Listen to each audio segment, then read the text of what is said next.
வணக்கம். இது big picture. நான் பாலா.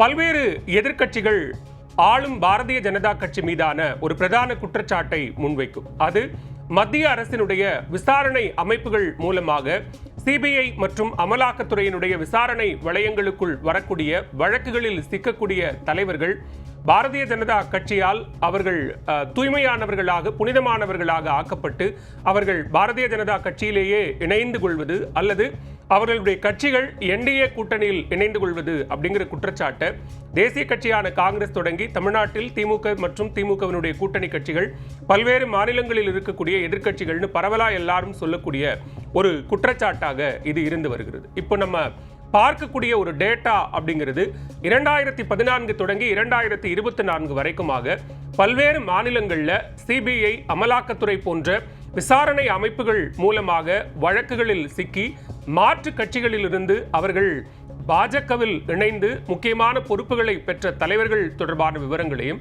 அதே நேரத்தில் ஒரு கட்சி தலைவராக இருந்தால் ஏன் மாநில முதலமைச்சராகவே இருந்தாலும் அவர்கள் மீதான வழக்குகள் பாய்ந்த நிலையில் அவர்கள் எப்படி என்டிஏ கூட்டணிக்குள்ளாக வந்து ஒரு கூட்டணி ஆட்சி அப்படிங்கிற முறைக்குள்ளாக போயிருக்கிறார்கள் அப்படிங்கிற ஒரு டேட்டாவை தான் நாம் இப்போ பார்க்க இருக்கிறோம்.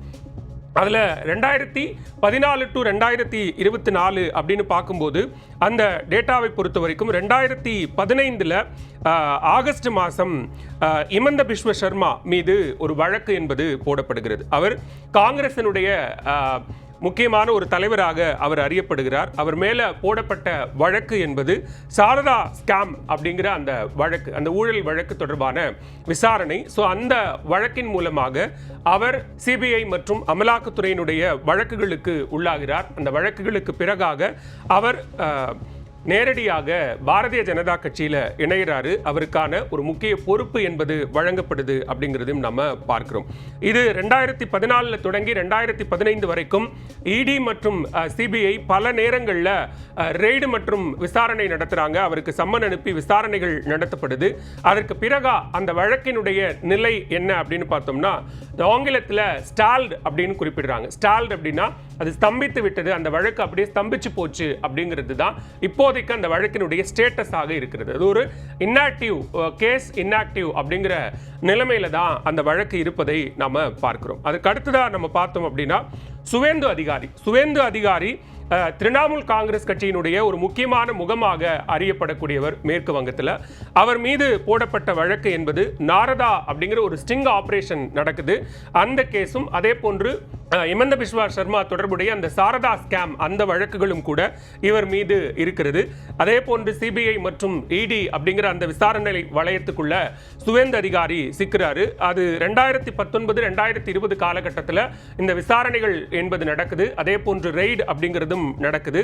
அதற்கு பிறகாகத்தான் சுவேந்து அதிகாரி பாஜகவில் இணைகிறாரு. சரி, இந்த வழக்கினுடைய நிலைமை இப்ப என்னவா இருக்கு அப்படின்னு பார்த்தோம்னா, இதுவரைக்கும் எந்த விதமான உத்தரவுகளும் பிறப்பிக்கப்படல. அந்த வழக்கு அப்படியே நிலுவையில் இருக்கு அப்படிங்கறத நம்ம பார்க்கிறோம். அதற்கு அடுத்ததா நம்ம பார்க்கக்கூடிய நபர் அஜித் பவார் தேசியவாத காங்கிரஸ் கட்சியினுடைய என்சிபியினுடைய ஒரு முக்கியமான முகம். அவர் 2023 என்டிஏ கூட்டணியில் இணையக்கூடிய ஒரு முக்கியமான தலைவராக இருக்கிறார். அவர் மீதும் அமலாக்கத்துறை மற்றும் இடபிள்யூஓ உள்ளிட்ட வழக்குகள் பாய்கிறது. அந்த கேஸ் என்ன அப்படின்னு பார்த்தோம்னா, மகாராஷ்டிராவினுடைய ஸ்டேட் கோஆபரேட்டிவ் பேங்கினுடைய ஸ்கேம், அந்த வழக்கு தான் அவர் மீது போடப்பட்ட வழக்கு. 2019 எஃப்ஐஆர் பதிவு செய்யப்படுது. அதற்கு பிறகு சார்ஜ் ஷீட் 2020 தான் பதிவு செய்யப்படுகிறது. அதற்கு பிறகாக அமலாக்கத்துறையினுடைய விசாரணை எல்லாம் தொடங்கினதுக்கு பிறகாக அவர் என்டிஏவில் ஜாயின் பண்ணதுக்கு பிறகா அந்த வழக்கு முடித்து வைக்கப்பட்டது அப்படிங்கிற ஒரு நிலையை எட்டுகிறது. அதற்கு அடுத்ததா நாம பார்க்கக்கூடிய நபர் அப்படின்னு பார்த்தோம்னா அசோக் சவான் காங்கிரசினுடைய ஒரு முக்கிய தலைவர்களில் ஒருவராக இருக்கிறார். அவர் மீது ஆதர்ஷ் ஹவுசிங் சொசைட்டி ஊழல் வழக்கு அப்படிங்கிற ஒரு வழக்கு போடப்படுகிறது. அந்த வழக்கு சிபிஐ இடி 2 விசாரணை அமைப்புகளுமே அதில் இன்வால்வ் ஆகுறாங்க. அவர்கள் பல முறை, அதாவது 2012 தொடங்கி அந்த வழக்கில் அவரை சம்மன் பண்றாங்க. அது தொடர்பான விசாரணைகளும் நடக்குது. அவர் அதை எதிர்த்து உச்சநீதிமன்றத்துக்கு போகும்போது உச்சநீதிமன்றம் அந்த வழக்கில் ஸ்டே கொடுக்குறாங்க.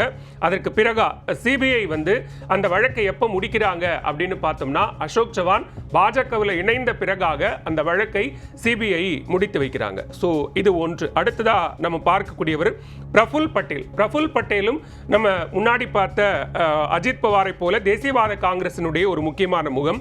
இவரும் கூட ஒரு முக்கியமான வழக்கில் இருக்கிறார். என்ன வழக்கு அப்படின்னு பார்த்தோம்னா சாப்பர் ஸ்கேம், இந்த ஹெலிகாப்டர் உள்ளிட்ட அந்த ஊழல் வழக்குகள், ஏர் இந்தியா மற்றும் ஏவியேஷன் உடனான அந்த ஒப்பந்தங்களை எல்லாம் சட்டவிரோதமாக செய்தார் அப்படிங்கிறது மாதிரியான குற்றச்சாட்டுகள் இவர் மேல போடப்படுது.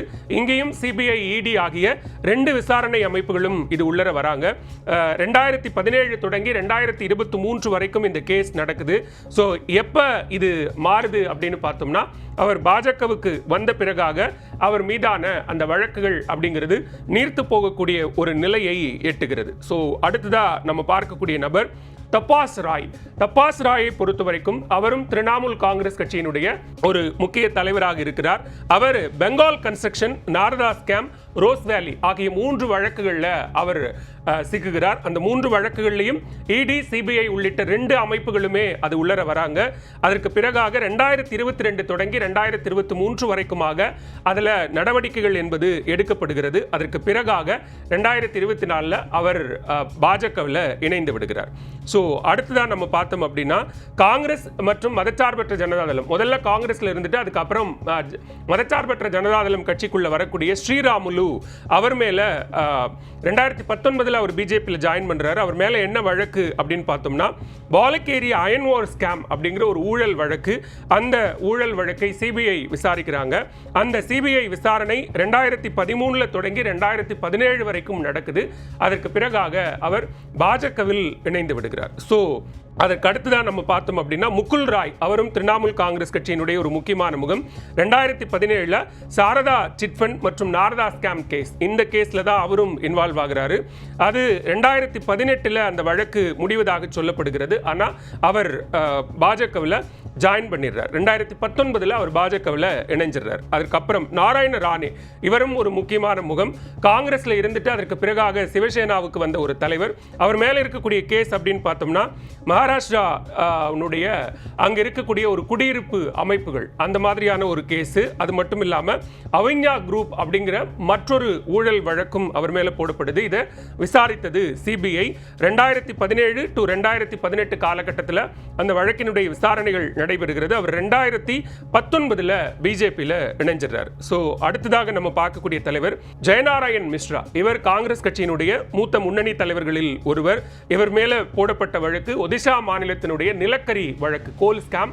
ஸோ இந்த வழக்கை பொறுத்த வரைக்கும் 2020 இடி அவரை சம்மன் பண்றாங்க. 2021 சிபிஐ அவரை சம்மன் பண்றாங்க. அதற்கு பிறகாக விசாரணை எல்லாம் நடைபெற்று முடிந்த பிறகாக அவர் 2022 பாஜகவில் ஜாயின் பண்ணிடுறாரு. அதற்கு பிறகு நம்ம கடைசியா பார்க்கக்கூடிய இன்னொரு நபர் ஜோதிராதித்ய சிந்தியா. இந்த பெயர் நம்ம அதிகமா கேள்விப்பட்ட ஒரு பெயர் தான். காங்கிரஸ்ல இருந்தவர். அவர் எப்ப பாஜகவில் ஜாயின் பண்றாருன்னா 2020 அவர் பாஜகவில் ஜாயின் பண்றாரு.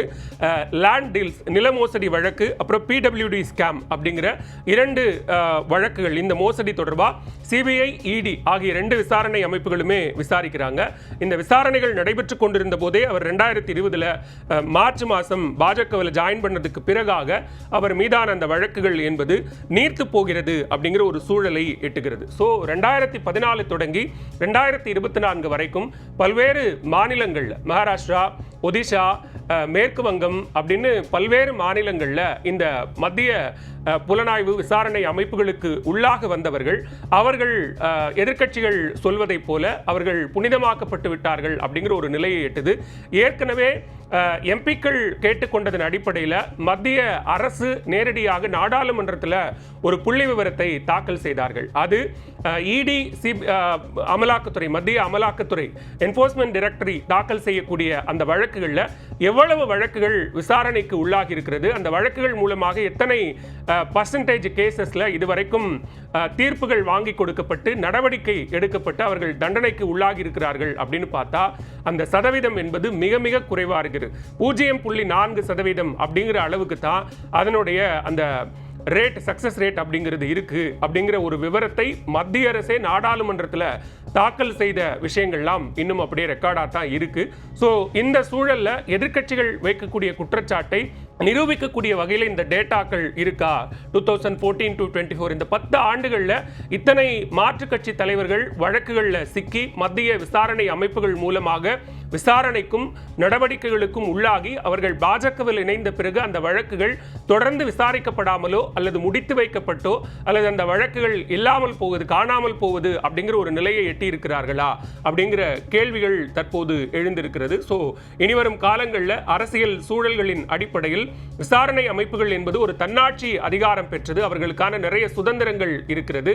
அதில் அரசியல் குறுக்கீடுகள், அரசின் குறுக்கீடுகள் இருக்கக்கூடாது அப்படிங்கிறது தான் எதிர்பார்க்கப்படக்கூடிய ஒன்று.